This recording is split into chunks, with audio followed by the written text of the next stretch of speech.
É fogo. Salam, a paz de Deus a todos, boa tarde. Estamos aqui novamente para mais uma live. Opa. Salam Podcast número 15. Ô, louco, hein? Já 15, né? Já estamos aí no milésimo. Fazer igual Ô, o Deus, Pelé. Deus te ouça, Deus te ouça. Então, Cleiton, bem-vindo, cara, novamente. Obrigado, mano. Hoje nós temos aqui alguns assuntos a tratar. Eu coloquei aqui Tentei colocar tudo aqui no título, não. Controle de natalidade, aborto, adoção e pensão alimentícia, segundo as escrituras. Tem mais algumas notinhas de rodapé para a gente tratar. Mas Lembrar o eu acho nosso. que esses aí são temas polêmicos, né? Certo. Mas assim, eu acho que vai esclarecer muita gente, porque muitas coisas assim, desses assuntos eu não tinha nem eu mesmo parado para raciocinar direito, de acordo com a escritura, né? Lembrar também aos nossos ouvintes, inscritos do canal, né, que nós já estamos discutindo já há 3 lives aqui na parte teológica sobre o amor, a família, né, e essas questões dentro do Islã e do cristianismo. E hoje é mais uma live seguindo essa live que já é, na verdade, hoje é a de número 3, nesse sentido de conversar um pouco sobre a família, como as escrituras no Corão vê, a Bíblia e etc. Eu não gostava muito, tá, Léo? De uma coisa que eu vou fazer agora, eu não gostava, mas sou obrigado. Esse trabalho aqui está ganhando qualidade, mas ele precisa que as pessoas dêem um joinha lá para ganhar mais qualidade, que as pessoas comentem e compartilhem, né? Porque senão, como é que o maior número de pessoas vai saber disso? Fazendo isso, desculpa, galera, eu não gosto muito de fazer esse jabá, não, mas é necessário aqui no YouTube. Perdão, Léo. Senão você vai ficar recebendo o vídeo da MC Pipoquinha. Isso! As gerações posteriores vão cair o nível intelectual drasticamente, né? E Ô, espiritual Léo, também. mantendo a espontaneidade do canal, ainda minha corujinha diz assim, ó, acredite em você. Sonhos, acredite em você, ó. Sonhos, acredite em você, ó. Acredite nos seus sonhos. Aí, ó. Show. Então vamos para a nossa pauta, meu querido. Vamos embora, meu irmão. É você que, ó, você é o presidente em chefe desse canal. Eu sou sócio rei, ó. Ô, louco, mano. Bonita camisa, hein? Saudações aos São Paulinos aí. Né? Assim nós vamos levar paulada aqui, hein? Ó, controle de natalidade. Ele é promovido ou incentivado de alguma forma pela religião? Eu vou deixar você Caramba, respondendo, tô de ouvido aqui. Enquanto isso, eu vou divulgar aqui no Instagram tá. nosso vídeo, tá? Fica à Vamos vontade, lá. hoje é sem tempo, hein? Não, não. Oh, então vamos ficar aqui na live de 1000 anos. 1000 anos. É o seguinte, meu. Como eu digo aqui para as pessoas, o Léo ele tem um espírito muito aguçado para fazer perguntas inquietantes, perguntas que jogam a gente nas cordas e que não são de difícil resolução e de resposta. A gente tem que ficar pensando, analisando, porque é difícil. Então, gente, é o seguinte: existe aí na sociedade um grande conflito, existe um mal-estar quando se fala de controle de natalidade, né? Por exemplo, já teve algumas falas de alguns papas sobre a questão de método contraceptivo, usar ou não o preservativo, tomar ou não tomar uma pílula contraceptiva, né? Mas aí fica assim, o que a Bíblia, né? Pensando assim no cristianismo como uma religião forte no Ocidente, por exemplo, o que a Bíblia diz sobre isso? Gente, a Bíblia não diz nada. A Bíblia não fala nada, tá? Aliás, ela comenta um trecho, tá bom? Mas também, por outro lado, não há nenhum tipo de proibição, tá bom? Então, o meu raciocínio aqui ele vai em 2 pontos, Léo. Primeiro, um teológico, bíblico, e um outro sociológico, tá bom? Para a gente entender como que a sociedade está pensando isso. Então, ao nível da Bíblia, nós temos um caso que aparece, que é, na verdade, entre aspas, um controle de natalidade, lá com um dos filhos de Jacó, né, que ele tem por nome ele fica, a sua esposa fica viúva, Tamar, e ela casa com seu irmão Onã. Tá? Então havia um negócio, tem uma instituição lá no livro de Deuteronômio que fala sobre a lei do levirato. Então era um costume na época, era uma lei, uma obrigação, de quando uma viúva morresse e não houvesse herdeiro para aquele homem não tivesse um filho ou uma filha, né, o irmão seguinte deveria se casar com essa moça e o primeiro filho ele levaria a descendência desse irmão que morreu. E aí, o que acontece? O caso que a Bíblia mostra é que esse Onã, ele tinha relações com a sua cunhada, que agora era esposa, porém, ele fazia o chamado coito interrompido. Ele jogava o seu sêmen no chão, né? Ele desperdiçava o sêmen. E por causa disso, como havia uma lei instituída por Deus, o que a Bíblia relata? Esse jovem perdeu a sua vida. Ele morreu. Tá? Então, o que acontece? Esse controle da natalidade não é uma coisa que Deus falou que era para ter o controle. Quem estava fazendo o controle era um indivíduo. Mas esse indivíduo, ao ponto da escritura, ele estava indo contra o que Deus determinava lá na lei do levirato. Tá? Então, veja, em outro canto da Bíblia, em outro lugar, não fala, a Bíblia não aborda, tá, a questão do controle da natalidade. Tá bom? O que causou, que a gente vê, que várias pessoas vão estar falando na internet, ou em canais da internet, etc., é que esse rapaz, ele morreu por causa do egoísmo dele e por causa da desobediência. O que ele deveria era ter um filho com a cunhada, o filho seguiria a descendência do pai e seguia a vida dele. Tá? Então ele morre por causa dessa desobediência. Mas em toda a Bíblia não há em nenhum lugar falando sobre o controle de natalidade. Porém, por que as pessoas ficam meio reticentes, os religiosos, né, principalmente aqueles mais fundamentalistas, por que eles ficam reticentes com a questão do controle de natalidade? Porque a Bíblia diz que o filho é herança, a Bíblia diz que o filho traz a prosperidade, a felicidade, a prosperidade para o lar, né? Que os filhos eles vão elevar sobre gerações o nome do pai. Então tem uma coisa centrada, que até meio machista, de que, olha, eu vou levar a minha prosperidade para frente, é a minha descendência, tal. Então há esse apego e essa simbologia na Bíblia. Porém, eu vou dizer o seguinte, o controle de natalidade, Deus deu para todo ser humano, estou concluindo, tá? Deus deu para todo ser humano sabedoria. Eu estou gostando da sua linha de raciocínio, pode completar à vontade, hein? Sem pressa. Muito obrigado. Então, Deus deu para o ser humano sabedoria. Então, não é tudo que é criado na sociedade civil que é ruim. Poxa, veja só, você tem uma moça, ela tem um problema que se ela engravidar, ela vai ter sérios riscos à vida, por exemplo. Poxa, qual é o problema ela tomar uma anticoncepcional? Qual é o problema o cônjuge dela usar preservativo, por exemplo? Não há problema nenhum nisso, sabe? A gente tem que ter bom senso. Então, por um lado, claro, Deus diz, olha, multiplicai-vos, ocupai toda a terra, né? Fala lá para Abraão, você vai ser o pai de nações. Isso é bom, mas isso não tem nada a ver com o controle de natalidade. O controle de natalidade é uma outra questão.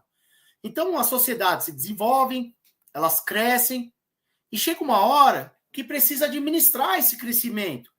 Tá? Então, assim, veja, ninguém é obrigado. Aí, agora que tá. Tem uma coisinha que eu preciso dizer aqui, senão vai parecer que a política do filho único, por exemplo, na China, seja uma coisa boa. Então, há pontos discutíveis de política de natalidade. Eu acho que a política de natalidade tem que existir, mas não como imposição, como recomendação, é diferente. Então, o Estado recomenda, né? Olha, vamos tomar cuidado. Famílias muito grandes, por exemplo, Léo, traz um custo imenso. É difícil criar 10, 12 filhos, por exemplo. Minha mãe teve 7, eu tenho 6 irmãos, né? São 5 homens e uma mulher. Não é fácil, minha mãe penou. Então, se o Estado consegue, né, a modo de educar e recomendar que as pessoas, de repente, haja um planejamento familiar, que haja o uso também de métodos contraceptivos que permitem, graças a Deus, as pessoas não se contaminarem com doenças. Então, tudo isso tem que ser levado em consideração pela gente quando a gente fala em controle de natalidade. Então, em termos sociais e civis, eu digo o quê? O Estado não deve impor, tá? Mas o Estado deve educar e o Estado deve recomendar. E assim como o Brasil, que é um país avançadíssimo nisso, muito avançado, as pessoas não têm ciência de que o nosso país é avançado, que tem preservativo gratuito né, distribuído nos UBSs, nos hospitais, etc. E tem também outros métodos contraceptivos que o Estado fornece. Então, resumindo, a religião não fala nem que sim, nem que não, tá? Não apoia e nem critica a questão de controle de natalidade, tá certo? E boa parte das coisas que existem pela questão do ordenamento civil, da educação, da evolução das sociedades, beleza? E do aumento do conhecimento científico, porque antigamente também não havia esses métodos, a não ser o coito interrompido, beleza? Eu acho que por aí já paro por aí minha exposição. Mas se você quiser, naquele famoso ping-pong, que você é um cara, como é que eu posso dizer, mais formal, e aí quiser um tênis de mesa agora, tô mandando a mesma pergunta para você. Existe? Existe no Islã. Que você sabe que eu sou o engraçadinho aqui, né? Existe aí do ponto de vista do Islã, Léo, para os nossos ouvintes aí, para as pessoas que estão nos assistindo, vamos assistir depois. O que o Islã diz sobre a questão do controle de natalidade? E eu vou fazer essa pergunta de forma dupla. Eu quero saber o Islã e o Corão. Porque eu já aprendi com você que tem muita coisa que o Islã diz que, né? Que só Deus pode ter misericórdia. Então, vamos lá. Beleza. Aqui a questão do controle de natalidade, com essa terminologia no Alcorão, ela não aparece. No entanto, aquela ordem que nós vemos ali, né, em Gênesis, multiplicai-vos, né, que inclusive eu acredito que ao longo da história ela sempre foi usada assim para justificar famílias grandes, né. Então, nossa, multiplicar, multiplicar, multiplicar. O Alcorão não tem essa ordem, né, de multiplicar, multiplicar, multiplicar, né. O que eu posso dizer é que ele tem um princípio do equilíbrio. Então, por exemplo, uma família muito numerosa é algo questionável. Porque se você tem uma família lá com 10, não sei quantos filhos, é algo questionável, né? Porque você não está sendo moderado, e o Islã manda você ser moderado. Então, essa é uma interpretação, na matemática a gente fala tem uma teoria, que você, quando tem uma consequência imediata, a gente fala um corolário, né? Então, esse é um corolário imediato desse verso, né? Que a gente tem que ser moderado. Então, se eu sou um cara moderado, muçulmano, para que eu vou querer ter um número exagerado de filhos, né? Além disso, nós temos que usar nosso raciocínio. Por exemplo, nós moramos num mundo que está já abarrotado de gente, tem diversas questões ambientais, né? Subemprego, desemprego, problemas dos equipamentos, aí os serviços públicos não estão mais conseguindo atender a todos. Até mesmo questão dos serviços privados, vai ter um momento que talvez isso se torne insustentável, né? Então, imagine assim, que eu moro em Gaza. Aí eu vou falar, pô, eu vou ter aqui um filho. Pode ser, eu me casei, minha esposa e eu decidimos ter um filho. Beleza. Mas eu estou em Gaza, né? Eu sei que é uma região complexa, que muitas crianças morrem. Então, eu vou colocar ali 5 crianças. Então, é a questão de usar a inteligência, o raciocínio, né? Esse é um mandamento do Islã também. Você tem que raciocinar. Outra coisa também, apesar do Corão falar... tudo isso aqui eu estou falando do Alcorão, né? Você perguntou do que se diz Islã em geral. No sunismo, xiismo, normalmente é o contrário, né? Eles querem famílias grandes, né? Vários filhos. Mas eu estou falando aqui em termos do Alcorão. Ele não manda você ter vários filhos, né? Na verdade, ele não manda nem ter filho. Você tem se você quiser. Você e sua esposa. Interessante. A questão da proibição do adultério e da fornicação, né, isso também promove um controle de natalidade natural. Porque, por exemplo, você está ali casado, né, o Alcorão ele fala, ele promove o casamento. Essa é a relação entre homem e mulher tem que ser formalizada por casamento. O Islã não permite fornicação nem adultério. E se você está num casamento, isso automaticamente vai gerar ali um controle de natalidade, né? Imagina que ninguém se casasse e todo mundo saísse por aí fazendo fornicação. Aí a gente ia ver uma explosão de órfãos, Ó, o de, xaropinho do ratinho faria. rapaz, então é uma coisa assim que também é um corolário, né? Nós estamos falando aqui de consequências de coisas, de mandamentos simples, né? E a questão da pílula que você falou também, né? No livro eu escrevi isso daí, sobre a questão da pílula, e eu acredito que, por exemplo, a camisinha e tudo isso não deva ser visto como um ato pecaminoso, né? Certo? Mas isso aí eu acho que já está mais envolvido com a próxima questão. Beleza? Em resumo, é isso. Ó, gostei. Gostei. Nós, na verdade, estivemos aqui, algo não tem sido inédito, tá? As pessoas precisam ver isso. É muito interessante, como várias vezes a gente está convergindo aqui nos raciocínios. Então, eu achei uma coisa legal da sua fala, que foi quando você diz, olha, ter ou não ter filho, parece assim, para o Islã é indiferente, né? Agora, no caso do cristianismo, não. Manda ter filho, tá? Manda ter filho. Falar para ter filho. Porém, como nós vimos aqui, existem várias situações que, né, você vai pensar bem antes de ter um filho, né? Na situação de guerra, como você apontou a questão da condição de Gaza, né? Então, isso foi muito interessante a sua fala. Ô, Léo, como você sempre gosta aqui de conversar coisas de difícil resolução, né? Eu queria saber o seguinte, sobre a questão do aborto, Léo, tá? Eu vou deixar você começar agora. E, inclusive, fico até assim, porque, de fato, é um tema muito delicado na sociedade brasileira, no mundo como um todo, na humanidade, tá? E principalmente agora no contexto atual brasileiro, né? No Islã, Léo, o aborto é permitido em alguma situação? Como que isso é visto aí a partir do Alcorão, das suas reflexões? Beleza, cara. Eu escrevi um capítulo sobre isso. Eu não tive tempo de ler, mas eu vou falar assim o que eu lembro de principal. Tá? O Islã, ele condena a morte de crianças. Por exemplo, antes do advento do Islã, as pessoas matavam crianças. Agora, a partir do momento em que há vida na mulher, então eu acredito que o Islã, ele reprove essa atitude.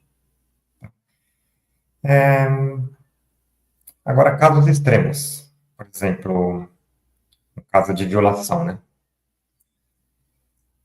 Pode acontecer da mulher ser violada e no dia seguinte ela vai lá para a polícia, vai lá para os médicos, né? E eles consigam fazer procedimentos que façam com que ela não fique fecundada, que ela não gere uma vida. Esse é um caso. Agora, pode ser que aconteça que a mulher, ao ser violada, ela sinta vergonha, né? Muitas vezes, adolescentes, né, de menor, né, até, às vezes até ali, pré-púberes, né, que falam. Pode ser que ela não fale nada para a família e ela vai acabar gerando uma criança. Aí entra na questão, né, será que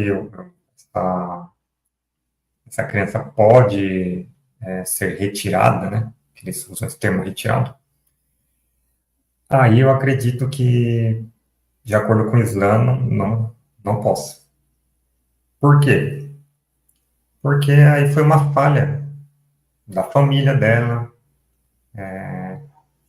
Ela também, nesse caso, por diversos motivos, ela não informou isso, né? Pode ter sentido vergonha, muitas mulheres se sentem culpadas, né? Falar, eu que andei naquele lugar, naquele horário, ó, elas se culpam por isso. Só que aí já tem uma vida, né? Agora, outro caso, o extremo. Ou é a vida dela, por exemplo, o corpo dela não está preparado para. Pode ser que o médico chegue e fale assim: se você prosseguir com essa gravidez, você vai falecer. Aí já é outro caso extremo. Né, que o Alcorão, pelo menos que eu me lembro, assim, ele não tem uma passagem que me fez refletir sobre isso. Tá? Mas o ideal seria o seguinte: a mulher violada, nesse caso aí, sim, teria que a sociedade teria que ter um funcionamento ideal para acolhê-la e fazer com que ela não gere aquela criança.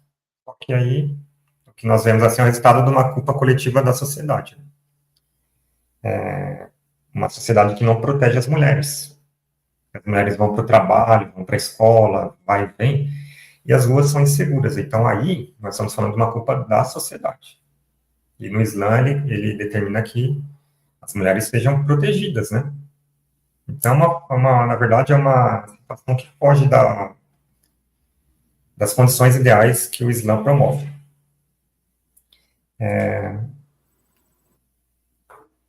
Resumindo, é isso, cara. Não lembro mais nada de falar sobre isso, a respeito disso. Beleza? Perfeito. Perfeito. Boa fala. Interessantíssima. Beleza. Ó, desculpa aí, momento do jabá, tá? Pessoal, o livro que o professor Leonardo tá falando é esse aqui disponível lá na Amazon, tá bom, pessoal? Ele pode ficar um pouquinho envergonhado, mas mesmo assim, faz favor, galera, ó. Família, Mulher e Amor, um estudo baseado no Corão. Algumas falas dele estão presentes dentro desse livro. Desculpa, Léo, mas foi o momento do comercial do podcast. Valeu. Sem problema. Valeu, obrigado. Do ponto de vista da Bíblia, das Escrituras, dos sábios cristãos, como é que você vê essa questão do aborto aqui? Ô, Léo, eu costumo, quando eu tô com você aqui, quando você manda essas perguntas pesadas, Rapaz, tema delicadíssimo, né? Mas é um tema bom para pegar os hipócritas. Os hipócritas, esse tema é sensacional para pegar quando um rapaz é hipócrita, quando ele é falso mestre e quando ele não está vivendo de acordo com os ensinamentos cristãos, islâmicos e etc. Primeira coisa é isso. Eu vou só te dar um exemplo antes da gente entrar no tema. Camarada fica aqui brigando por questão do aborto, das questões que são reconhecidas no Código Penal brasileiro, mas nos Estados Unidos tem pena de morte, o cara não fala nada. Qual é a diferença? Desculpa. Veja, eu não entrei nos temas do aborto, por que o aborto... Não estou falando disso. Se a pessoa diz que tem que zelar pela vida, é claro que um adulto cometeu um delito. Não é a mesma coisa, Léo. Mas estou dizendo assim, é meio contraditório estar ao lado da pena de morte, mas ser contra o aborto. É uma coisa estranha. Para mim é estranho, tá? Me sou estranho. Não são a mesma coisa, eu vou até argumentar mais sobre isso, mas fica para nossa reflexão. Defende a vida e defende a vida. Seja em qualquer circunstância. Tá bom? E deixar claro que eu também não dei minha opinião aqui sobre pena de morte. Não estou dando minha opinião ainda, tá bom? Mas, quem sabe mais para frente, façamos um vídeo sobre isso. Dizer o seguinte, gente, a Bíblia, assim como a questão anterior que falamos sobre o controle da natalidade, não há em si nenhum capítulo, nenhum versículo que aborde a questão do aborto na Bíblia. Não tem. Tá? Existem algumas coisas que a gente vai intuir, né? Igual eu estava dando uma olhada lá em Números 5, 13, 34, fala de uma questão da mulher, do ciúme, da mulher ter ficado com outro homem, e aí deixa eu até abrir o texto aqui, Léo, rapidamente, que eu quero relembrar o termo que está sendo usado que me fugiu da mente. Tá? Eu já vou abrir lá, para não atrapalhar aqui a exposição. Então, já que abriu aqui, é rápido, tá, Léo? Desculpa. Só um instantinho.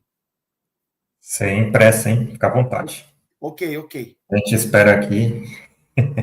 Opa, vamos lá. Agora número 5, 13 ao 34.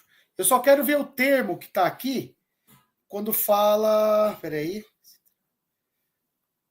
Fala que a mulher tem uma... Deixa eu ver aqui. Oferta pelo ciúme. Contaminado. Fala contaminado.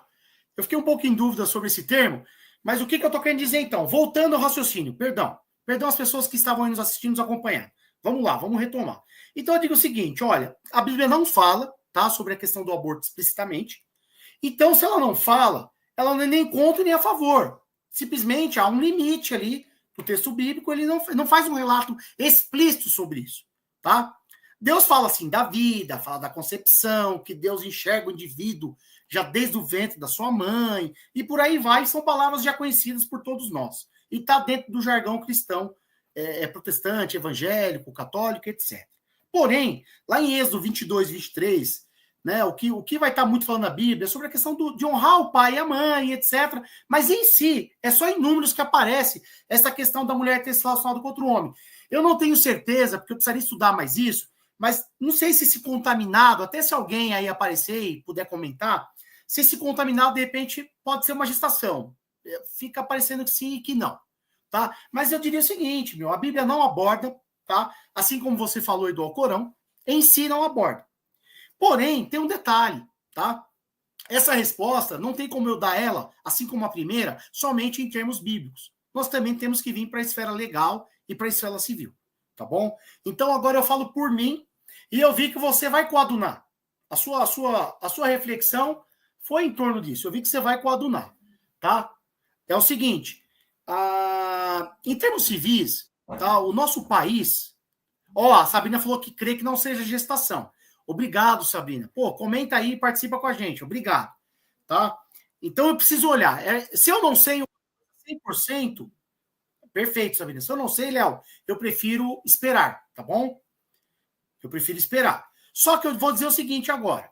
Então, a nossa lei aqui no Brasil, Léo, ela permite o aborto em 3 situações, tá? 2 já são antigas, tem aí, tá indo para os seus 80 e tantos anos, tá? Que é o artigo, a lei do 2.848, né, de 1940. Aí tem o artigo 128, 1 e 2, né? Que vai dizer o seguinte, vai dizer que num caso de violência sexual, tá bom? Ou num caso de risco à vida da mãe, a gravidez pode ser interrompida, tá bom? E aí o STF, tá, Léo, em 2011, decidiu também que fetos anencéfalos, que são sem cérebros, poderia também haver interrupção da gravidez. Então é assim, Léo, esse é um momento em que eu fico numa corda bamba. Eu fico assim, ó. Eu falo, meu Deus, o que eu vou dizer sobre isso? O que eu vou dizer para as pessoas? Eu vou dizer o seguinte, Léo. As pessoas têm liberdade sobre o seu corpo, tá certo? Elas têm liberdade. E eu acredito que esses 3 casos, a lei foi sábia. Então, eu não recrimino a legislação brasileira nesses 3 casos. Então, e nem sou contra. É difícil eu dizer isso, tá, Léo? É difícil. Dói lá dentro da alma. Tá bom? Mas esses 3 casos aqui, eu não consigo dizer que eu sou contra. Tá? Eu acho que, assim como nós conversamos de como o direito é influenciado pelas civilizações do Oriente, lembra que nós conversamos sobre isso? Eu acredito que nesses 3 casos aqui, a lei foi muito sábia, tá certo? A lei foi muito coerente, a lei não é larga e aberta, é bem claro e bem definido. Existem 3 situações que é permitido. Então, se a Bíblia, Léo, ela 100% não mostra se é contra ou a favor, ficou para a gente legislar. Tá certo? E outra coisa, nós já conversamos se a Bíblia é uma constituição ou não, e eu disse para você que não era. Tá certo? Então, assim, eu tento a não gostar nem da palavra, tá? É difícil até falar a palavra aborto. É uma coisa muito dura, muito difícil de lidar, de viver, de aconselhar, de amparar.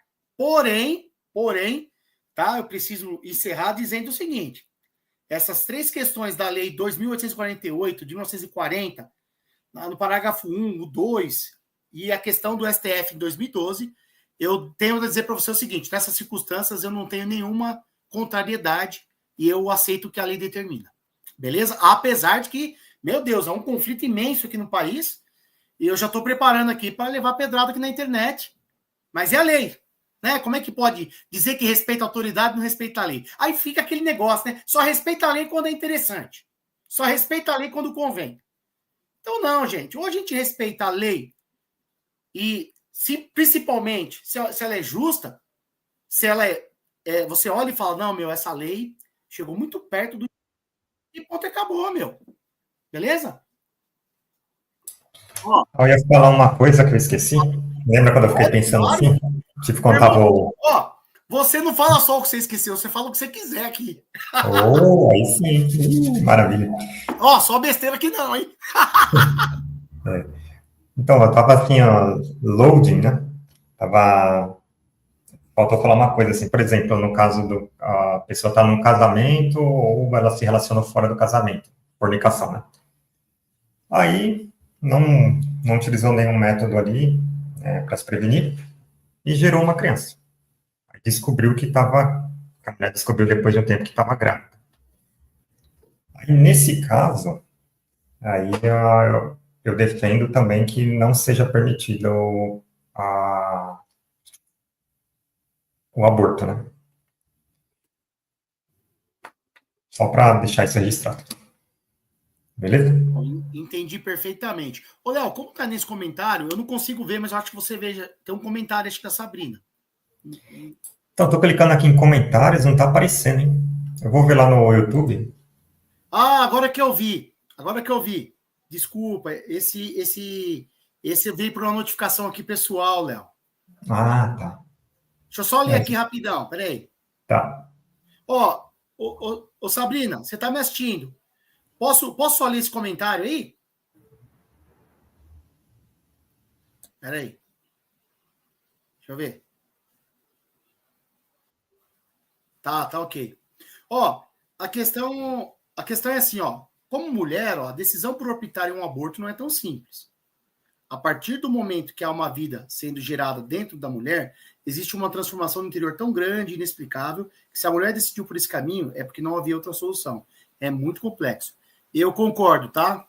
Eu concordo, é muito difícil, né? Eu não vou nem falar, não vou nem me atrever a tecer comentários sobre isso. A situação é muito delicada, é muito difícil.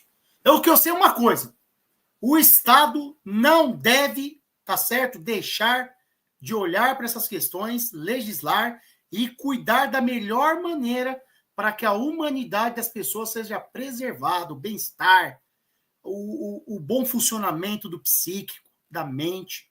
Então, nesse sentido, não é que o Estado vai entrar na nossa casa, não, Léo, e vai dominar a gente, não é isso. Mas o Estado tem o dever de cuidar das coisas que vão proteger as pessoas, e principalmente os vulneráveis. E que quero que não, as mulheres, elas vivem numa condição vulnerável, meu. Você deu vários exemplos aí na sua primeira fala, tá? Então, eu acredito que não seja fácil, mas é isso aí. Obrigado aí pelas contribuições. Tá fechado. Valeu. Aquele slogan lá, meu corpo, minhas regras, você acha que se aplica a essa questão do aborto?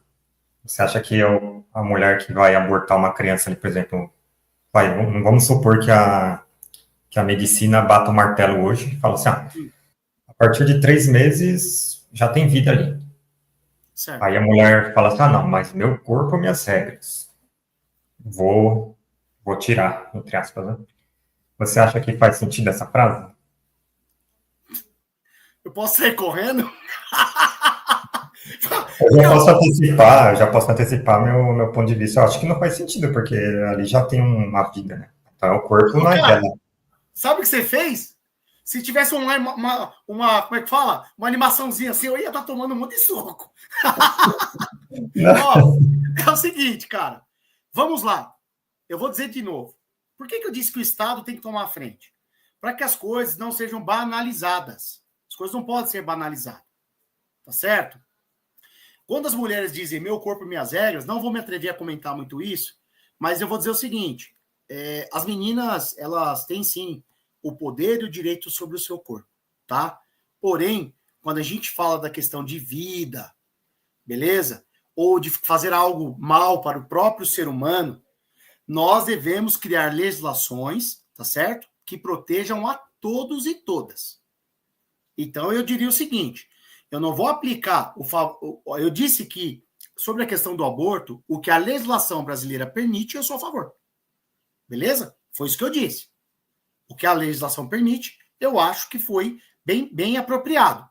Só que isso não quer dizer que eu vou deixar qualquer um a seu bel prazer, tá? Tá fazendo aborto por aí, por exemplo.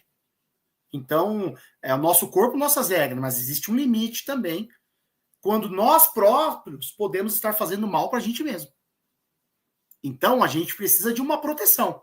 Essa proteção, ora vem da família, ora vem dos amigos, né? Ora vem de um cônjuge, ora vem de um filho, ora vem de um irmão, e também vem do Estado. Então, eu também não acho que isso possa ser levado assim, à enésima potência, tá, Léo? Então, eu concordo com você. Porém, não pode esquecer, né? Que as pessoas também ficam falando de forma pejorativa com as meninas, né? Porque elas falam isso. Mas elas falam isso por várias questões. Não é só pela questão do aborto, né? É pela própria condição feminina na sociedade. Então, eu acredito que, sim, seu corpo, suas regras, mas há um limite, desde que as regras não façam algo contra você mesmo. E se fizer, o Estado tem o dever, ou a família, ou quem está perto, de orientar e falar, cuidado, isso pode fazer mal para você, isso pode te causar traumas, isso vai ser ruim. Então, eu acho que é por aí que vai, tá bom? Não é algo ilimitado. Isso aí seria, só essa frase já seria tema de uma live, né? Oh, com certeza, com certeza. Slogan. Vamos para a questão terceira? Vamos embora. A adoção por casais homoafetivos seria permitida do ponto de vista das escrituras? Ô, Léo, mais uma, mano. Pô, assim não dá, velho. Caraca, mano. A pauta de hoje é complicada, cara. Pô, a pauta de hoje é duríssima. Ó, para as pessoas que pensam em criticar, venham para cá. Venham para cá conversar. Porque é difícil. Meu Deus do céu. Ô, Léo, é o seguinte. Eu vou até olhar a pergunta aqui novamente. Eu vou olhar. Porque eu não acredito, mano. Não é possível. Deixa eu ver de novo. Casais homoafetivos podem adotar crianças? Pode. Pode, Léo. Pode. Eu vou ser chamado de herege. Eu vou ser chamado de herege. Veja, aí é que, Léo, nós vamos dar a resposta aqui, tá? O máximo, quando a escritura, a religião, ela tiver o maior bom senso que você puder imaginar, nós vamos ir por ela. Mas se as pessoas fazendo uso dela deixarem de lado o bom senso, nós vamos contra essas pessoas, infelizmente. Tá certo? Então, veja bem. Putz, grila, mano, que doideira. Ó, tô respirando, mas eu vou falar. Respira, fica de boa. Então é assim, vamos lá. Léo, casais homoafetivos podem, tá, constituir família, beleza? E vou voltar. Por que você está dizendo isso, Cleiton? Porque o STF já reconhece, desde 2011, a união estável entre casais do mesmo sexo. Beleza? O STF reconhece. Não sou eu, é a lei. Beleza? Outra coisa, a adoção também já é reconhecida desde 2015. É claro, Léo, a gente vai para o padrão bíblico. O padrão bíblico é o quê? É a família nuclear. É homem, mulher e um filho. Beleza? Só que assim, a sociedade, ela está numa outra realidade hoje. Tá? É claro, de repente eu vou falar assim para você, olha, o ideal é que fosse um homem e uma mulher. Não sei, cara. Você sabe por quê? Porque a gente vê que, por exemplo, tem criança, Léo, que está agora no orfanato, está agora numa instituição para menores que são órfãos ou menores que, infelizmente, estavam num lar repleto de violência, que não eram assistidas, que eram totalmente entregues à violência, havia pessoas usando drogas. E aí você tem pessoas que estão dispostas a amá-las, a cuidar delas, a criá-las, dar dignidade, dar amor, dar carinho. E aí eu vou dizer assim, poxa, e você sabe que Deus, se tem alguém que ele ama, é as crianças, Léo. As crianças são uma dádiva de Deus. Então elas precisam estar amparadas.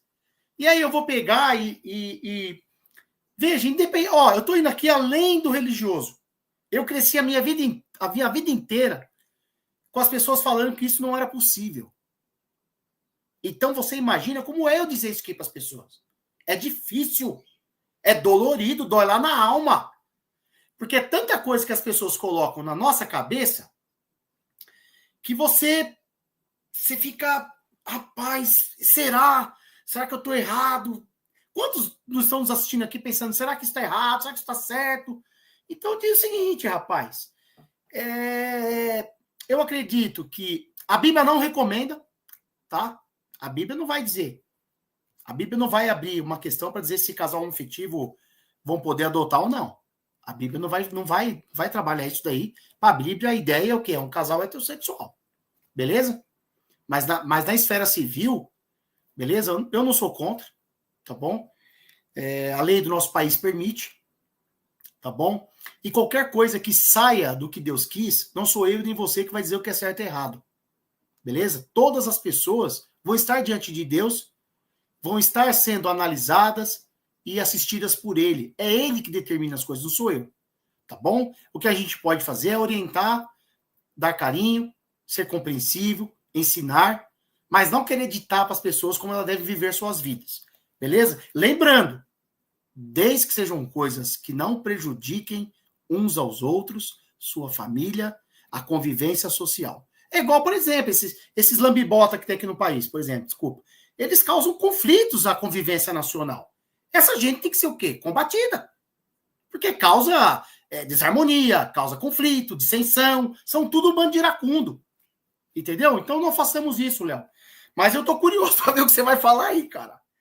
Porque, olha, vai responder essa aí foi difícil, hein? Beleza? Então, só fechando.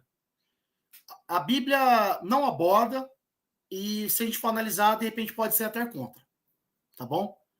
Mas não vou ser eu que vou deixar uma criança sem um lar só porque ele vai morar com 2 pais ou 2 mães. Então, eu não consigo ter esse tipo de sentimento. Tá bom?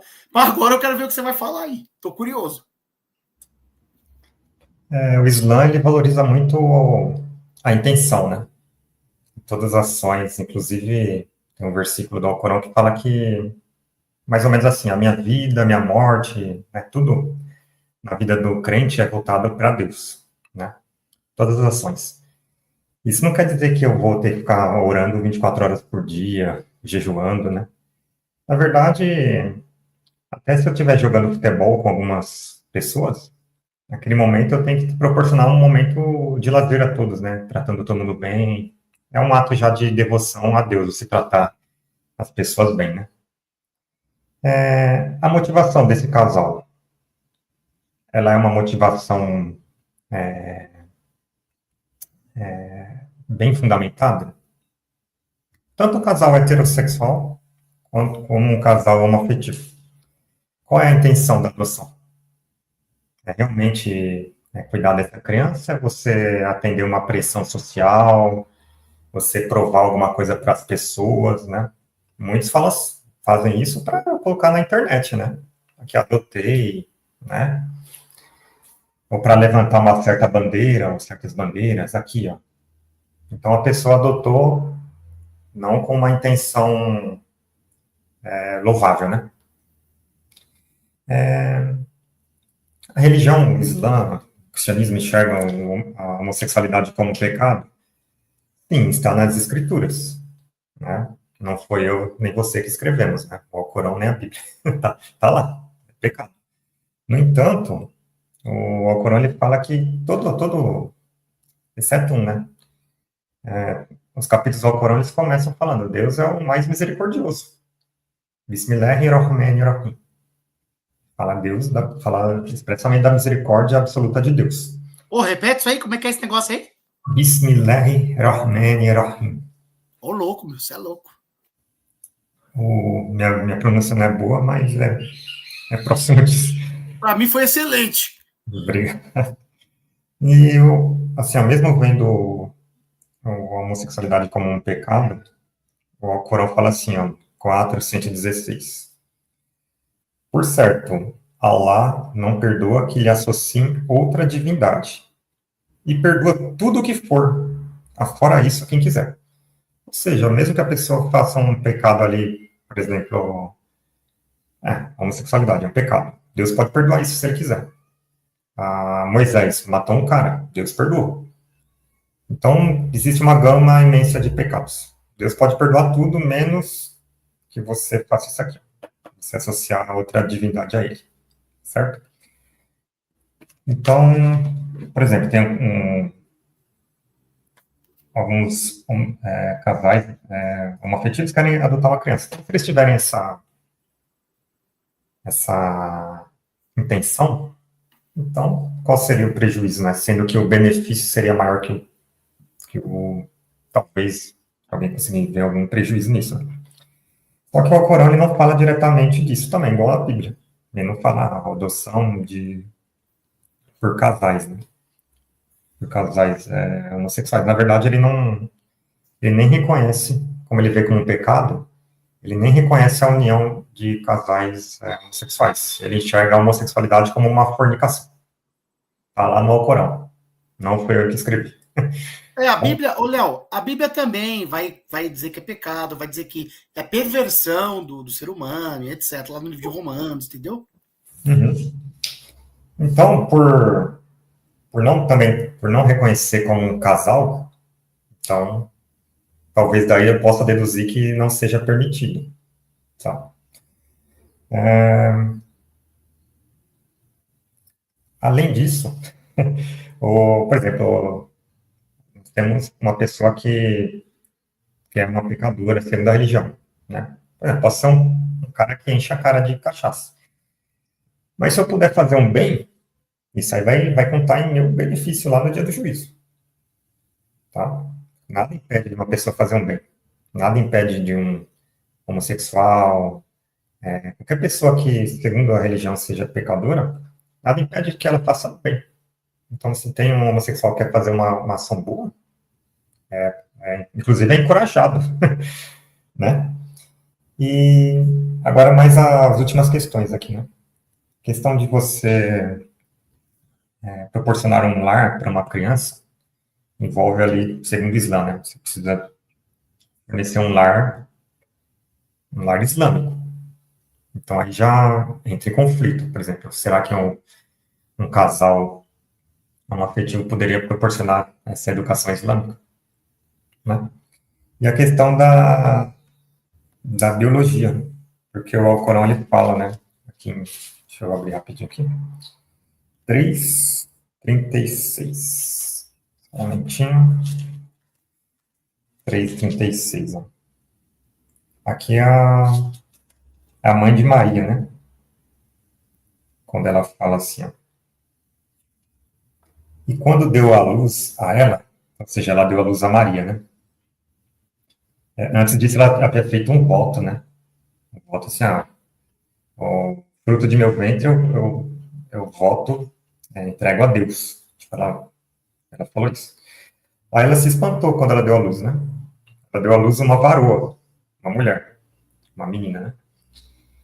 Ela falou, Senhor meu, por certo, dei à luz uma varoa. E Allah era bem sabedor de quem ela dera à luz. Aí ele fala assim, ó, o Alcorão. E o varão não é igual a varoa. Daí nós deduzimos o quê? Que há diferenças biológicas que talvez possam ter impacto para a criança, né? Mas Deus sabe tudo, né? Normalmente o que eu reparo é o seguinte, ó, as crianças elas têm muito mais proximidade com a mãe do que com o pai. No meu caso é isso. E assim, na maioria dos casos que eu observei também, que eu tive contato de família, as crianças que eu conheço ainda hoje, eu vejo essa proximidade muito maior da mãe com o filho. Tanto é que muitos pais largam, né? Então aí nós temos um fator biológico envolvido. E o Alcorão, esse versículo, ele deixa bem claro, o varão não é igual ao varoa. Por mais que nós tentemos, né, modificar isso. Então, resumindo, é isso, do ponto de vista do Alcorão. Então, eu não entrei aqui no meu mérito pessoal, porque eu sou muçulmano, né? Então já seria redundante. Não, eu entendi perfeitamente. É assim, nós estamos diante de temas muito delicados, né? E a gente também aqui tem que respeitar as diferenças, a, os dilemas da contemporaneidade. Então, não é fácil nós falarmos sobre esses temas e é perigoso, sempre corremos o risco de sair do tom, né? E a gente pode acabar sendo, como é que posso dizer assim, ofensivo, e não é a intenção aqui, né? E é claro que podemos nos expressar e falar o que somos de acordo, o que somos contra, mas sempre com muito respeito, né? Porque no frigir dos ovos aí, o mundo civil ele não é regido pela religião, ele é regido pela Constituição e pelas leis. Então, é como eu disse, as instituições religiosas elas podem dar suas recomendações, mas lembre-se, a recomendação deve ser sempre amparada pelo amor. Então, que tudo seja feito em amor. Recomendações amorosas. Não recomendações que coisifiquem o ser humano, recomendações que retirem a dignidade humana de qualquer pessoa, seja ela de uma etnia A, de etnia B, se ela é homossexual, o que seja. Não. Nós temos que conversar com as pessoas e o caminho religioso deve ser um caminho de amor. Tem que conversar com amor. Pode discordar? Pode. Mas discordar com educação, respeitando a dignidade das pessoas. Isso é um direito humano, pô. Tá bom? Então, seja respeitado isso com as pessoas aí. Passa a bola para você aí. E outra questão também é a questão do Estado, né? Por exemplo, o Estado ele vai legitimar isso, a adoção por casais homoafetivos. Só que o que o Estado faz e o que a religião prega, né, nós devemos sempre lembrar do Estado laico e assim, provavelmente a religião não vai deixar, mas quem disse que a religião tem que ser imposta sobre todos, né? O próprio Alcorão fala que não, a religião é só para quem aceita, né? Então, se a pessoa não aceita, aí é uma escolha, né? Faz Ele parte da fala que individualidade, né? a Individualidade individualidade. da pessoa. Ela que vai seguir o caminho dela, e aí, de acordo com o que ela pensa e acredita, fazer o quê? E a gente sabe que coisas que estão na sociedade, elas levam à perdição mesmo, causam mal, são ruins. Porém, a gente faz o quê? É o que eu acabei de falar. A gente orienta, a gente conversa, a gente não é dono da sociedade e não temos que impor nosso modo de ver as coisas às pessoas. Nós devemos conversar e as pessoas refletirem e por elas mesmas chegarem ao bom senso. Beleza? Perfeito. Questão 4. Bora. Vamos lá, hoje está só tema. Essa aqui eu acho que é mais. Essa aqui eu acho que é mais suave. Mãe é quem cria, segundo a religião. Rapaz. Mãe é sempre mãe. Eu não acredito que só existam mães biológicas, tá? Eu acredito que o carinho, né, de uma mulher por um filho, seja ele biológico ou chamado do coração ou adotivo, não, pelo amor de Deus. Aliás, né, a Bíblia fala muito, a gente tem que ser honesto, muito essa questão de honrar o pai, né? A gente vê lá no mandamento de Êxodo 20, 12, a gente vê em Provérbios, que fala muito honrar o pai, e a gente não vê muitas questões sobre a mãe, né? Só que, rapaz, a gente vê que, eu estou me lembrando aqui, que me fugiu da mente, eu estava com um exemplo aqui da escritura, mas eu já volto qualquer coisa e complemento depois, mas, rapaz, Deus, eu costumo, eu já disse para você, Léo, que nós cristãos, nós costumamos tratar Deus como pai, né? E isso tem carregado de várias simbologias, mas, por outro lado, Deus, ele deu uma capacidade tão linda para as mulheres, mas tão linda mesmo, tá? De amar, é um amor tão grande mesmo. Isso não é que os homens não possam treinar, mas é que os homens não são de nada para isso aí. As mulheres dão um baile na gente, elas dão um baile. É tão sensacional que as mulheres conseguem, independente de ser um filho biológico ou não, elas conseguem amar como se fosse biológico. É uma coisa assim, surreal. Então, mãe não é só quem gerou, mulheres que também adotam outras crianças são mães também, tá bom? E que mães, né? E que mães. Então, Léo, me fugiu agora, Léo, tinha anotado aqui, não estou achando uma referência que eu queria dar, mas eu já falo para você, depois que eu passar a bola para você, tá? Então, eu só diria o seguinte, para todas as mães que estão nos assistindo, né? Que aqui está um reconhecimento público de como vocês são importantes, de como vocês cuidam mesmo.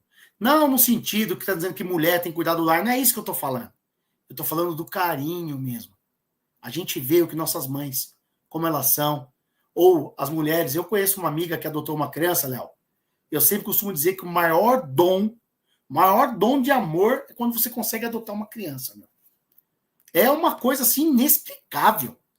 É um amor que foge a qualquer concepção humana. E aí você, sabe, meu, eu não consigo nem distinguir em palavras. Tá? Então eu só diria que as mamães, um muito obrigado. E o dia de mãe é todo dia. Dia de mãe. Lembra aí da sua mãe, Léo, das coisas que sua mãe faz para você e já fez? É só você se lembrar, né? Então, mãe não é só quem gera, mãe é quem cria também, tá bom?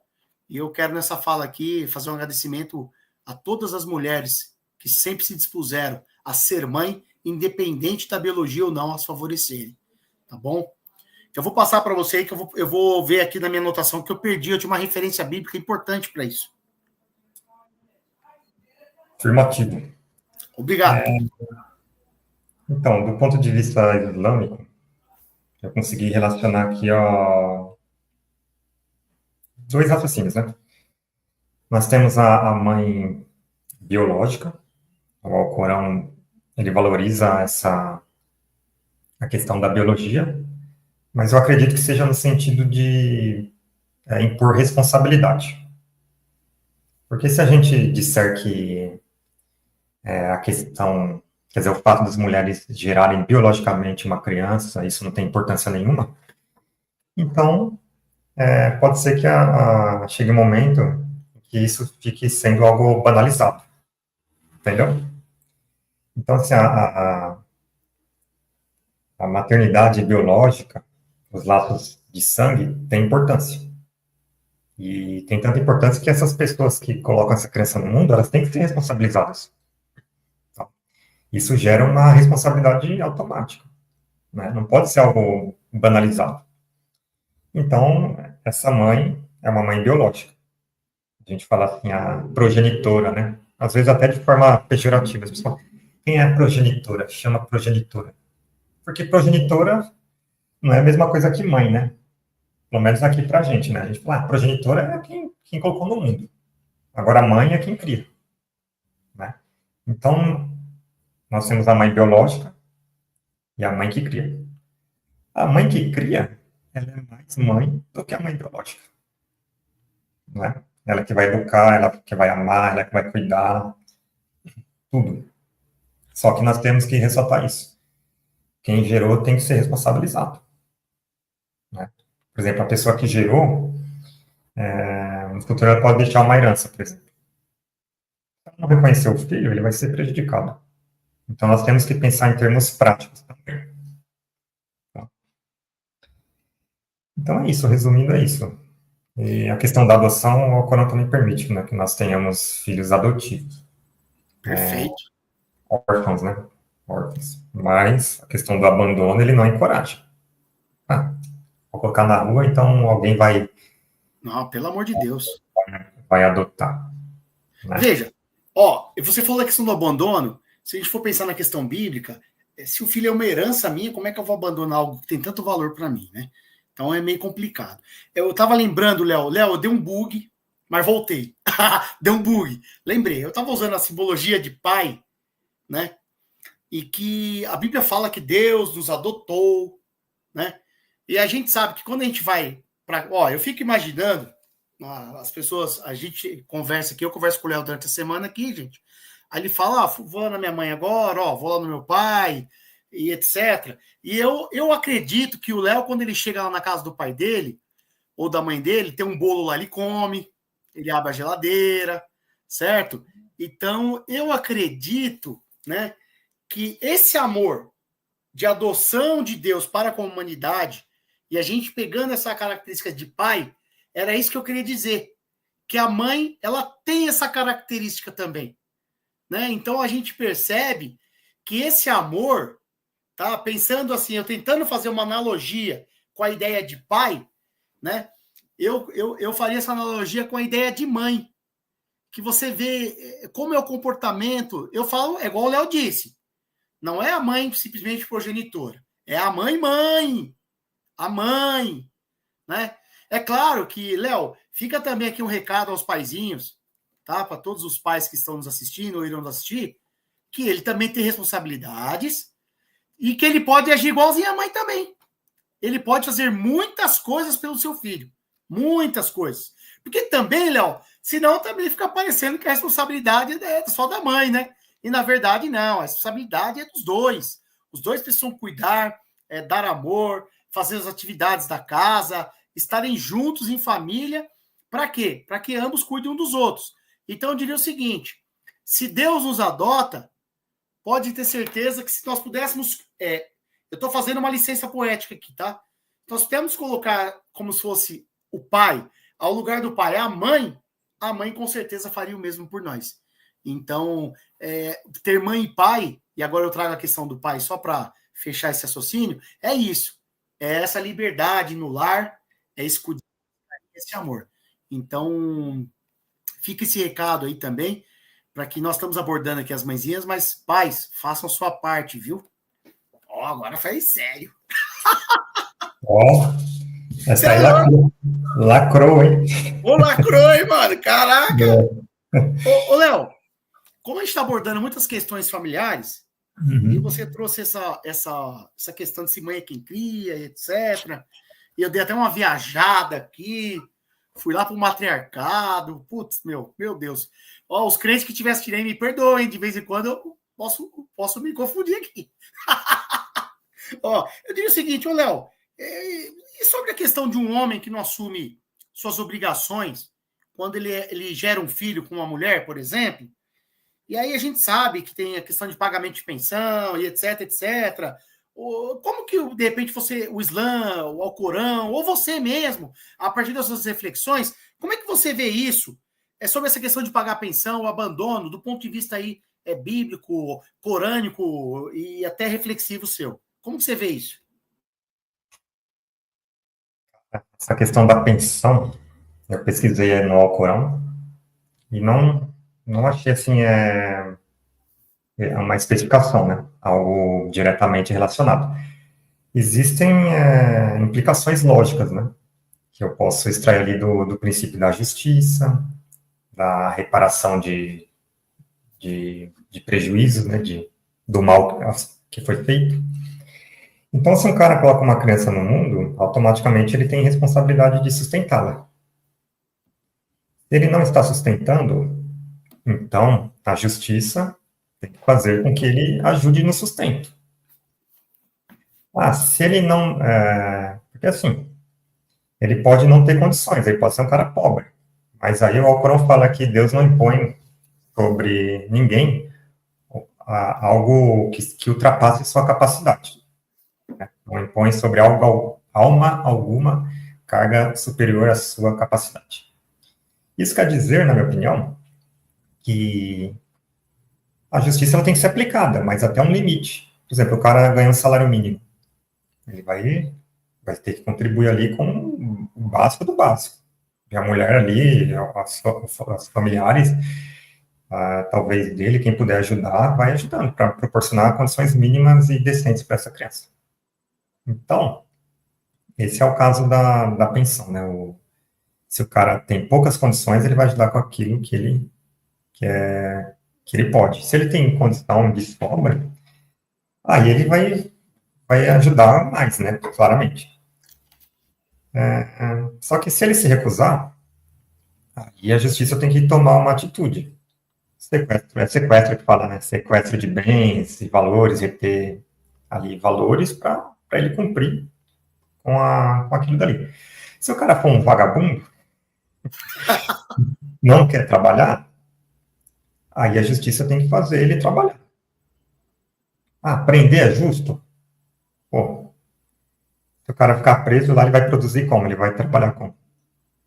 Mas o problema é que ele está trabalhando, não está trabalhando, não paga. Bom, a não ser que esteja imposta uma prisão na qual o cara seja obrigado a trabalhar e gerar valores ali para o filho dele. Eu não tenho dó desses caras, não. Não tenho dó.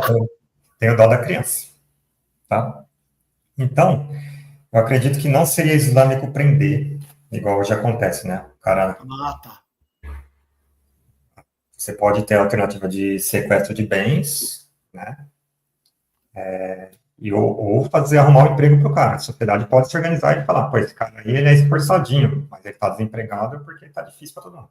Tentar encaixar ele no mercado de trabalho. Agora, se o cara se mostra um vagabundo mesmo que não quer trabalhar, um encostado, aí eu acredito que. E não tem nada, não tem bem nenhum.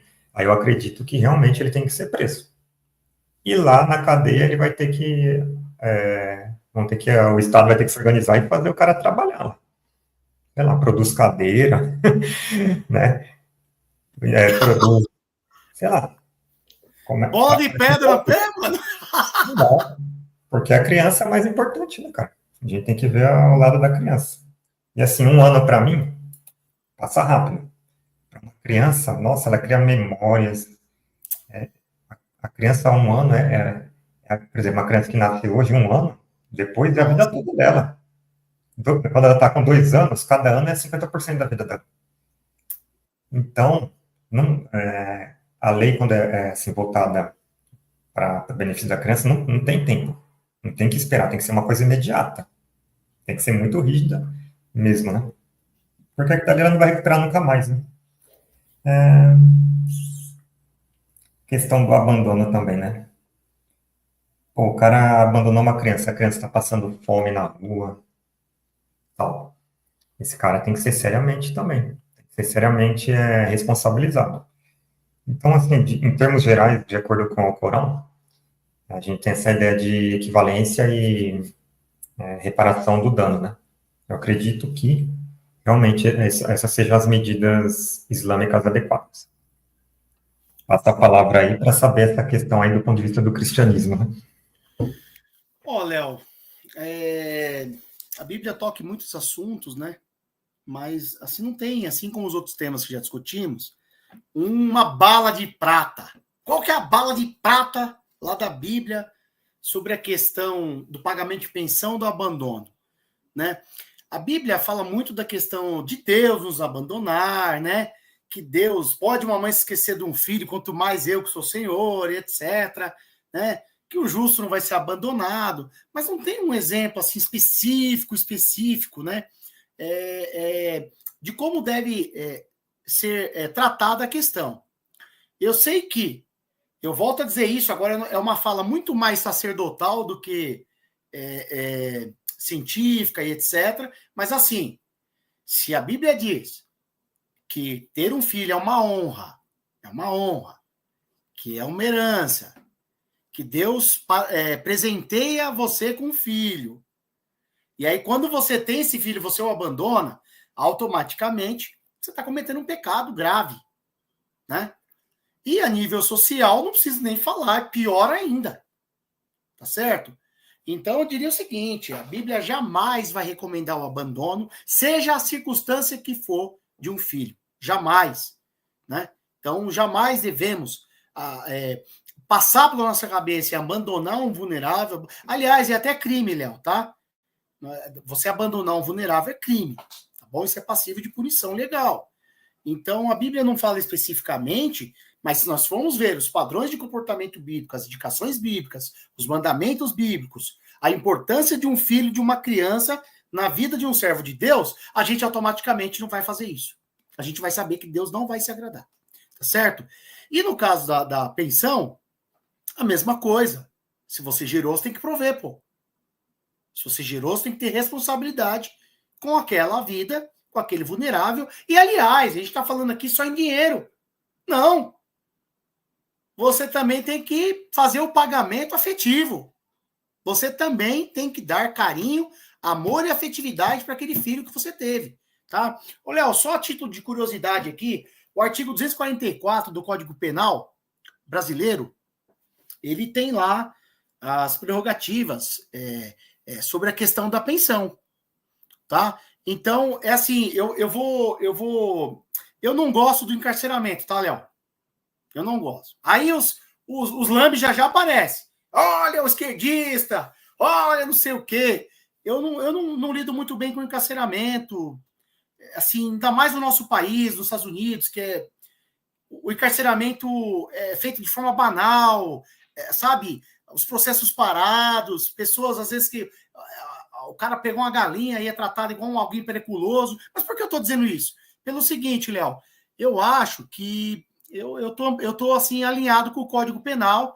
Nesse ponto, a gente tem uma pequena discordância, porque se for dado todas as chances ao indivíduo, é como se a prisão fosse a pena capital para esse cara. Né? Ele fez tudo o que não devia fazer. Ele abandonou esse filho à sua própria sorte. Então, algum tipo de compensação tem que ser feita. Tá? Então, eu acho assim, é pesada a prisão? É pesada. Mas se for o último recurso para que esse cara tome vergonha na cara, para ele pagar a pensão, eu acho que passar uns diazinhos lá não vai fazer mal para ele, não. Tá? Mas só lembrando, pelo amor de Deus, o encarceramento é uma coisa horrível. Beleza? Mas, Léo, pior ainda é deixar um filho à própria sorte. Léo, não sei se eu já comentei com você, eu não tive pai, cara. Meu pai não me registrou, mano. Sabe? Até, assim, eu até vi um quadro do Fantástico, há uns tempos atrás, que estava tendo umas famílias, que aí a Defensoria Pública faz de tudo para ver reconhecimento de paternidade, etc. Tal. Então, assim, cara, essa é uma situação horrível. A própria legislação brasileira, nesse ponto, era atrasada, tá? Porque tinha muitos casos de um filho que é fora do casamento não podia ser reconhecido. Tem muita coisa que a legislação avançou porque era atrasado. O nosso país é tão avançado em algumas coisas, na legislação, e outras é atrasado. Então, eu diria o seguinte, Léo. Após esgotar-se todas as minuâncias da lei, tudo, no final de tudo, né? Agora, se pudesse, dentro dessa detenção, conseguir um emprego para a pessoa e a pessoa dali ter o provimento, seria algo também muito interessante. Tá? Eu acho que não colocar a pedra no pé da pessoa, né? e mandar quebrar a pedra, né? Porque as pessoas já ficam pensando nas maiores barbaridades. Não, gente, pelo amor de Deus, não é um criminoso quanto mais aí, é um cara que deixou de pagar a pensão. Mas, Léo, eu acho que a lei fez isso, tá? A lei fez isso porque ela sabe que tem cara, mano, que pelo amor de Deus, mano, o cara não vai pagar de jeito nenhum. E o pior é quando a gente vê rico fazendo isso, né, cara? O cara tem todo o dinheiro do mundo e não quer cuidar do filho, meu. Pô, toma vergonha na cara, né, meu? Pô, pessoa sem noção, meu. Então, Léo, concluindo, eu diria, a Bíblia não prevê explicitamente, mas se formos ver as recomendações, ela nunca vai apoiar nem abandonar um filho, muito menos não custear a sua vida, o seu bem-estar, tanto emocional quanto material. Você não pode fazer isso. Se você fizer isso, está cometendo um pecado contra o seu próximo, contra a sua família, contra o seu filho, contra a sociedade, contra tudo, meu. Isso aí não tem outro caminho. O cara tem que fazer a parte dele e já era. Beleza? Muito bom, hein? É isso aí, mano. Duas questões aqui, ó, relacionadas a isso que me surgiram aqui. Opa, ixi, lá vem. Por exemplo, o cara, ele coloca filho no mundo assim, ó. O cara é um, como é que fala? Progenitor contumaz. Caramba, hein? Coloca a gente... É o touro reprodutor? Joga a criança no mundo. Nesse caso, você acha que seria adequado prendê-lo? Ou o quê? Putz, você é fogo, hein, mano? Não, eu vou trabalhar no mesmo raciocínio, né? Ele fez, ele vai ter que arcar com todas as despesas. Se ele não arcar, se passar tudo que a lei determinou antes de haver a detenção, ele vai ter que sofrer a detenção, mano. E acabou. Entendeu? Esse cara aí, mais ainda. Porque é um inconsequente. Nós acabamos de falar aqui de questão de natalidade. e o sujeito vai e fica achando que é simples assim. Eu só não quero que venha aqui, pessoal, tá? Ter preconceito com quem quer ter os filhos que quer ter. Tá? Isso eu não vou aceitar que pessoas venham aqui com conversa fiada sobre os programas sociais do governo, tá? Faça-me um favor. Se for vir com essa, ó, eu sou uma pessoa super tolerante e de diálogo, mas eu não quero reprodução de discursinho médio, tá? Pra cima da gente aqui. Desculpa, Léo, tá? Porque esse negócio preconceituoso, ter preconceito com quem tem um número de filhos elevado, isso aqui também não é isso que a gente está fazendo aqui, não. Tá bom? Então a gente respeita as pessoas, as suas escolhas, a condição de vida que estão vivendo. Tem pessoas que não teve como ter métodos contraceptivos. Então, é assim, desculpa, Léo, acabei me exaltando um pouco. Me veio uma coisa aqui, eu falei, vai vir alguma pessoa aqui, você pode vir, mas venha com educação, venha com bom senso. Nós somos do diálogo, mas nada de preconceito aqui com quem também tem um grande número de filhos. Mas esse touro reprodutor aí, Léo, vamos ter que ter uma conversa mais dura com esse cara. Se ele ficar nessa daí e deixar as crianças ao bel prazer, vai ter que pagar a pensão, meu. Você citou aí um caso do... A gente vem deles bem animado, né?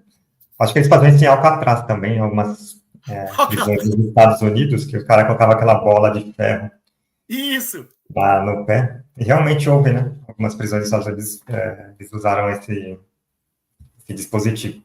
Mas assim, ó, cara, por exemplo, o cidadão tem um filho lá. Ele coloca o filho dele para trabalhar no sinal, coloca para cortar cana, em condições subhumanas e tudo isso. Aí eu não tenho bom, não, cara. Aí, nesse caso, né? Mas vamos para a última questão? Não, entendi perfeito. Mas você achou que mais ou menos aí o que eu falei? Você acha que Não, passa? tá adequado, tá bem equilibrado. O seu crivo é importante, meu irmão. Não, é isso. A gente não tá impondo nada, nós estamos falando de interpretações, né? Perfeito. Se alguém quiser falar, refutar alguma coisa, isso tem formas de se fazer, né? Perfeito. Escreve, justifica, coloca as passagens teológicas aí que você acredita, né, das escrituras, porque a gente está se baseando mais nas escrituras aqui, né? Perfeito. E, assim, quem sabe da interpretação do Alcorão é Deus. E até da Bíblia, né? Quem sabe realmente ali Claro. que foi revelado e qual a verdadeira interpretação é Deus. Está até aqui no Alcorão, né? Aqui, ó, 3:7. Ele é quem fez descer sobre ti o livro, em que há versículos precisos. São eles o fundamento do livro, e outros alegóricos. Então, quanto àqueles em cujos corações há deslize, eles seguem o que há de alegórico nele, em busca da sedição, em busca da sua interpretação, conforme seus intentos. Aí vem. E ninguém sabe sua interpretação senão Alá. E os de ciência arraigada dizem, cremos nele, tudo vem de nosso Senhor. E não meditam senão os dotados de discernimento. Tá? Aqui, só Deus realmente conhece a verdadeira interpretação do Alcorão. Vamos para a última questão? Vamos embora, a gente é limitado. Essa Vamos é a lá. verdade. Na verdade, essa aqui eu acho que é mais tranquila, é mais ilustrativa. Com certeza. Casamentos. Você quer fazer? Porque você. Sua vez é a minha de falar. Nem lembro. Vamos. Se quiser fazer, faz. Vou fazer a pergunta, então. Casamento. Deixa eu ver. A última foi você. Tá, então é a sua vez, né? Isso. Casamentos arranjados são permitidos no cristianismo? Como é que você comenta isso em termos históricos? Pode ser até da época do Antigo Testamento, Novo Testamento. Aí fica a seu critério, sua abordagem teológica. A primeira coisa que eu vou dizer aqui é que a gente sempre deve tomar cuidado para não ter comportamentos etnocêntricos, né? O que seriam comportamentos etnocêntricos?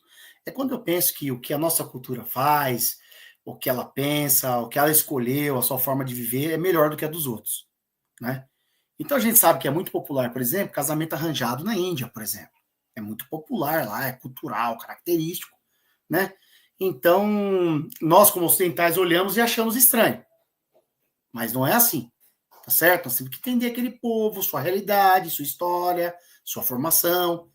Mas aí, vindo para a pergunta, né, eu quero só destacar isso, que o comportamento etnocêntrico não é uma coisa bacana.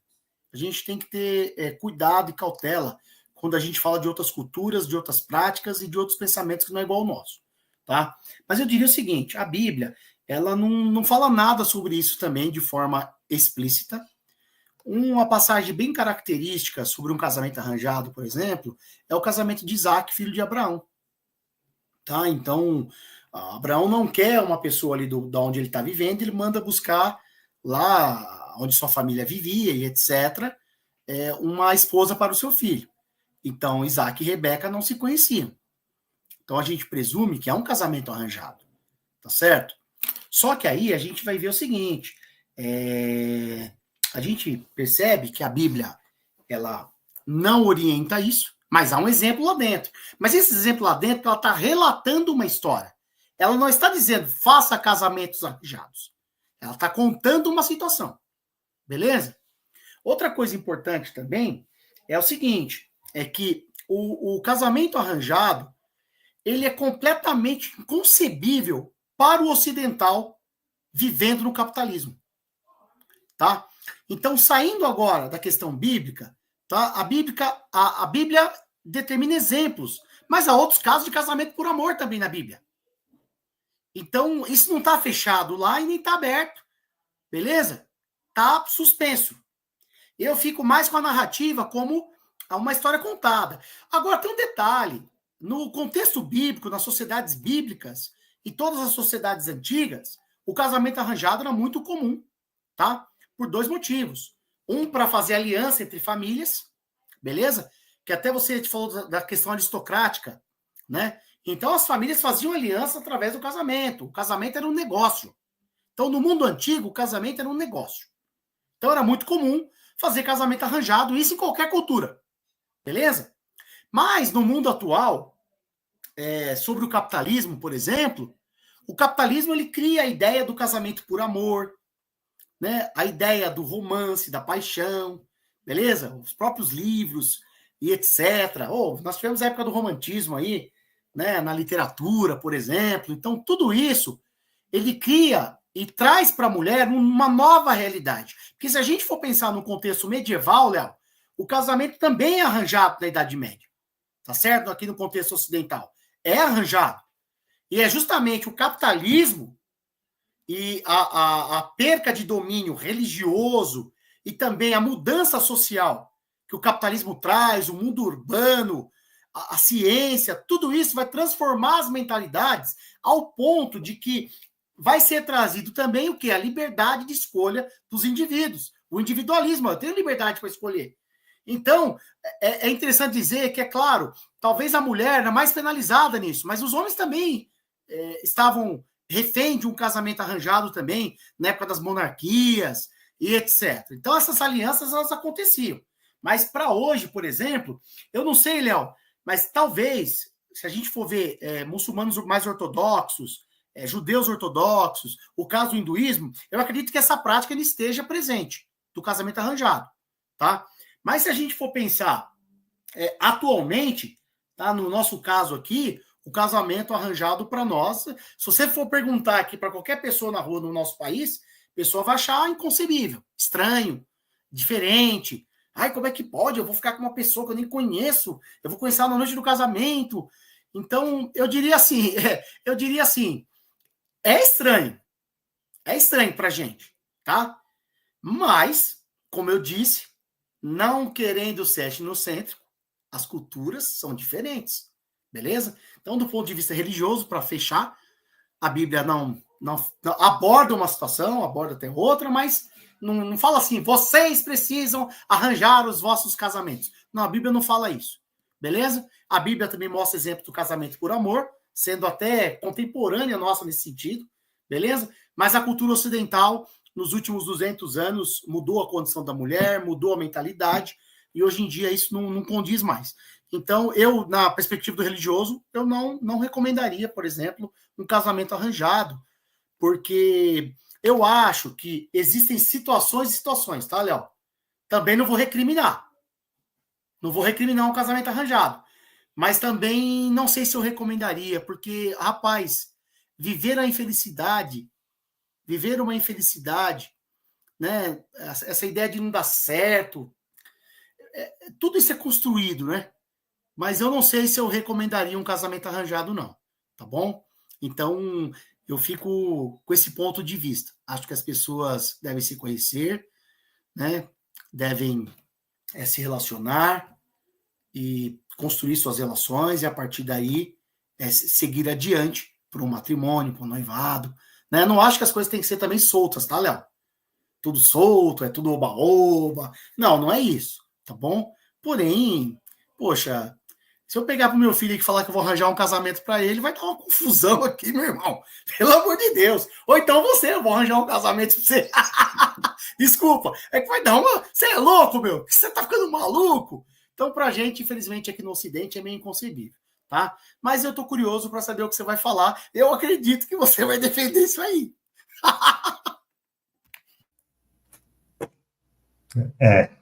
Vou arrumar um casamento para você também. Ô, louco, meu!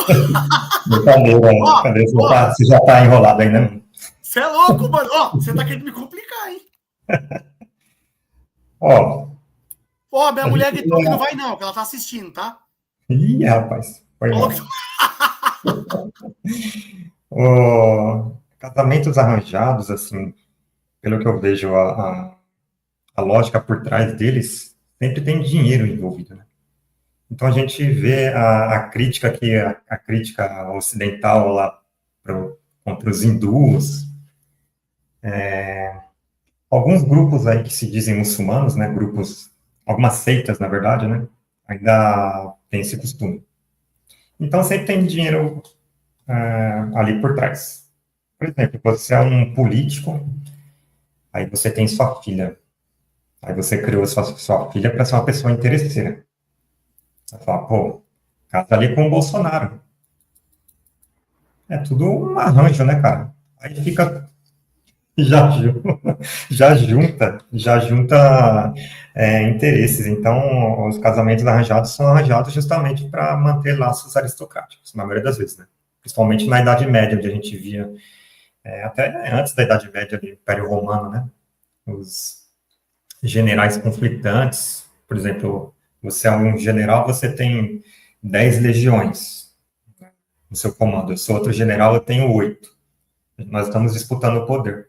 Pô, em vez de disputar o poder, vamos estreitar nossos laços familiares, vamos fazer parte agora da mesma família. Ah, entrego minha filha para você e já era. Né? Agora nós somos do mesmo clã, vamos ali fazer o nosso reino, né? O nome da nossa família. Então, normalmente, a lógica por trás é financeira, né? E é uma verdadeira hipocrisia ocidental falar nesse negócio de casamento arranjado, porque muitos casamentos que a gente vê por aqui são movidos por interesses financeiros. Então, é um arranjo. Por trás disso é um arranjo, né? No fim das contas. E agora, do ponto de vista do Islã, do Islã, realmente, né? Não das seitas, mas do Islã e quando eu falo Islã, eu falo do Alcorão, né? Antes da revelação do Alcorão, as mulheres eram vistas como mercadoria. Tanto é que o dote do casamento não era pago para elas, era pago aos seus pais, tá? Aí depois que o Alcorão foi revelado, o dote passou a ser destinado para a mulher. Isso está no livro. Quem quiser está na Amazon, hein? Então, o Islã ele recrimina essa comercialização da mulher, porque o casamento arranjado é uma forma de você capitalizar a mulher. Normalmente o cara vai entregar a filha dele com uma contrapartida, né? Lá na história de Moisés, ele foge do Egito, aí encontra duas irmãs, tentando retirar a água do poço. Aí ele vai lá e ajuda. Porque primeiro os homens foram lá, né? Os pastores foram lá e deram de beber aos suas ovelhas, cabritos, bodes, etc. E ele viu que as duas estavam lá, tipo, de canto, jogada, né? Os caras tá nem aí. Nem ajudaram. Aí ele foi lá e ajudou. Aí uma das irmãs cresceu o olho, falou, nossa, cara, educado, né? Gentil. Aí convidou, foi lá na casa dela e comentou com o pai dela. Ó, teve um rapaz ali forte, gentil, né, que me ajudou a tirar a água do poço. Aí o pai dela falou, chama ele aqui. Vou pagar aqui. Vou dar um almoço para ele aqui. Aí chamou e conversaram. Aí ele falou, não quer esposar minha filha? Sendo que para isso você vai me servir por 8 anos, se não me engano. Aí ele foi lá, pensou e falou, beleza. Então isso aí é uma coisa pré-islâmica. Ali algo que foi um acordo entre os dois, né? Claro que ele não vendeu a filha dele, porque era um cara, tudo indica, era uma pessoa justa, né? E Moisés também. Então, nesse inteirinho, os dois, como a menina mostrou interesse, ele mostrou interesse, então não foi bem um casamento arranjado. Foi um casamento ali que teve uma intermediação. A gente não pode confundir intermediação com um arranjo, tipo, seco, igual você fala assim, você vai casar com esse cara e pronto, e acabou. Eu posso sugerir para você, se você for solteiro, uma esposa. Seria uma forma de arranjo, mas não seria uma coisa imposta. Lembrando sempre que o Alcorão ele fala que não há imposição na religião, então nada pode ser imposto. Inclusive, eu chegar e falar para uma menina, você vai casar com aquele cara. Não, isso aí é proibido. Tá? De acordo com o Islã mesmo, não essas seitas malucas que tem por aí, né? Porque a gente tem que falar a verdade, né? Maluquice. Bom, ontem eu estava assistindo um filme exagerado lá chamado Dos Heróis. Que os caras vão lá no Afeganistão, lutam contra tanques, montados a cavalos, lógico que os americanos, né? E lá tem um cara lá do Talibã que é um maluco, ele faz tudo que não está no Alcorão, o cara faz. Meu Deus. Proibir mulher de estudar, a criança não pode aprender a ler, fazer conta, nada. Não pode nem ter professor no vilarejo, né? Lógico, não é interessante para eles que as pessoas tenham conhecimento. Não ia ver que eles são quem eles são, na verdade, né? Então, o resumo é isso. A mulher é quem escolhe, o dote hoje é para a mulher. E antes do advento do Islã ali na Península Arábica, elas eram realmente usadas para isso. Para aristocráticos, interesses, fica com a minha filha, sempre o cara querendo algo em troca, né? Ou, às vezes, até se livrar, menos uma boca para alimentar, né? Então, também tem isso, para quem não tinha muito poder de barganha, né? E, desde então, isso foi recriminado há mais de 1.400 anos. Né? Beleza? Então, resumindo é isso. Eu gostei muito da sua fala. E eu vou te falar a hora que você me deu um jab. Você me deu um jab, cara. Jab? Sem zoeira. Porque eu tava dormindo nas ideias e foi pum! Vou te mostrar o porquê, do bom sentido, jab no bom sentido. Quando você falou da hipocrisia do Ocidente. Isso foi sensacional, cara. Porque, de fato, nos estratos altos da sociedade do Ocidente, com certeza, filhos que se apresentam, ricão que apresenta a filha para o outro, e pipipi, popopó, podem ser um arranjo explícito, mas está implícito que foi um arranjo. Então, por isso que a gente aqui se complementa, na verdade. Tá? Sempre que... Não. Aí você errou, hein? Por quê? Porque aqui é um muçulmano versus o cristão. Não gostei do final. Dá mais audiência. Audiência. É verdade, mano. É verdade. Essa foi folga mesmo. Cristão versus muçulmano. Parte 3. Vixe, mano. Muçulmano ataca cristão. Isso aí dá uma audiência. Meu Deus do céu. Discute, bate boca com... Ai, meu Deus. Cara, só para não perder o raciocínio, foi genial isso aí. Eu gostei. Porque o que ficou ausente, você vê e pum, é verdade. Há muita hipocrisia também nas sociedades ocidentais quando falam sobre isso. Cara, live boa, hein? Show de bola. Assunto pesado, difícil, mas muito bom. Gostei. Perfeito. Então, vamos parar por aqui? Temos que parar, né?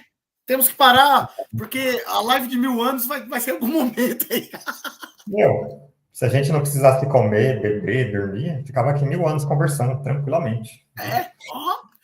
Como estamos na terceiro, acho que último, por enquanto, não sei, desse tema, nós fizemos isso baseado nesse livro que o Leonardo escreveu, tá bom? Então, quem puder, por favor, não é por uma questão meramente econômica, mas todo escritor deseja que as pessoas leiam a sua obra. Então, se vocês puderem, está disponível lá na Amazon, tá bom?